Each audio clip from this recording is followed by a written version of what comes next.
बिस्मिल्लाहिर्रहमानिर्रहीम अस्सलामुअलैकुम। Welcome to my हलाल किचन। आज माय हलाल किचन में बहुत ज़बरदस्त और मज़ेदार किस्म का ढाबा स्टाइल चिकन का सालन बन रहा है। तो हम इसकी रेसिपी आपके साथ शेयर करते हैं।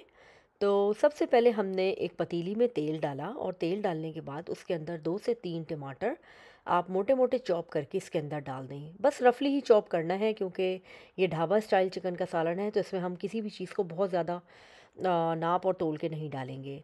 तो बस अब हमने टमाटरों को अच्छी तरह से पकाना है। जब टमाटर सॉफ्ट हो जाएं तो हम इसमें सारे मसाले ऐड कर देंगे। मसालों में मेरे पास धनिया पाउडर है, रेड चिली पाउडर है, कश्मीरी लाल मिर्च का पाउडर है, नमक है, सब्ज़ इलायची है, साबुत काली मिर्च है, लौंग है और साबुत ज़ीरा है।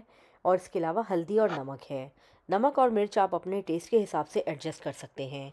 तो बस अब इन मसालों को भी डालकर हमने अच्छी तरह से भून लेना है।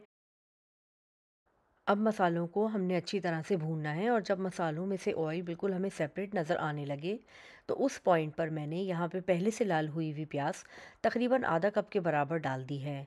अगर आपके पास प्याज पहले से लाल हुई हुई नहीं रखी तो आप स्टार्टिंग में रेसिपी शुरू करने से पहले थोड़ी सी 1 से 2 डलियाँ प्याज की लेकर डाल कर सकते हैं, डिपेंडिंग अपॉन कि आपको कितना शोरबा चाहिए। तो बस अब हमने प्याज भी डालकर अच्छी तरह से भून ली है और अब इसके बाद हम अपनी चिकन ऐड कर देंगे और चिकन ऐड करने के बाद हमें चिकन को भी चमचा चलाते हुए भून लेना है।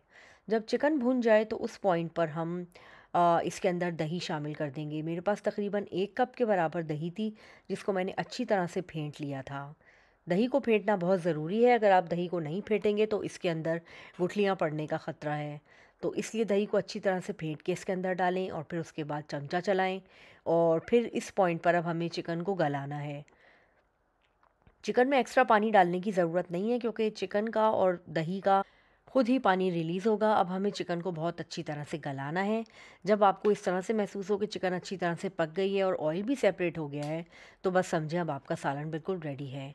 इस पॉइंट पे आप 3 से 4 हरी मिर्चें डाल सकते हैं या अगर आप चाहें तो हरा धनिया भी डाल सकते हैं। तो बस फिर अब चिकन का सालन बिल्कुल रेडी है। अब आप इसका चूल्हा बंद कर दें और ये डिश आउट करने के लिए बिल्कुल तैयार है। आप इसको घर की बनाई हुई चपाती या फिर बाज़ार के नान या फिर सफ़ेद चावलों के साथ भी इंजॉय कर सकते हैं।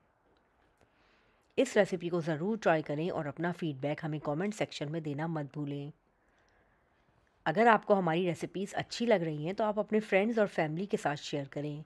मिलते हैं किसी नई रेसिपी में, जब तक के लिए अल्लाह हाफिज़।